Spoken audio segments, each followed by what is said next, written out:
চলো আজকে তোমাদের সাথে শেয়ার করি বিয়েবাড়ির মেনু।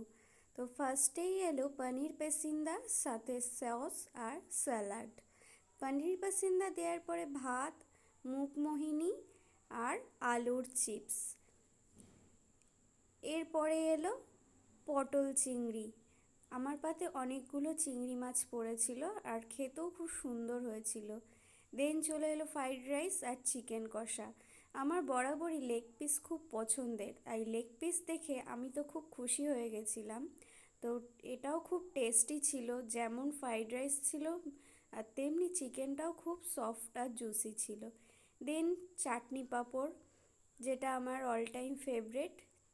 চাটনি পাঁপড় খেয়ে এলো মিল্ক কেক আর rasgulla, soft softy milk cake. আর কিছু নেই, কি দেখছো? এবার হাত ধুয়ে সোজা বাড়ি। আইসক্রিম খেতে খেতে চলে গেলাম বাড়ি। এখানেই আজকে শেষ হলো। টাটা।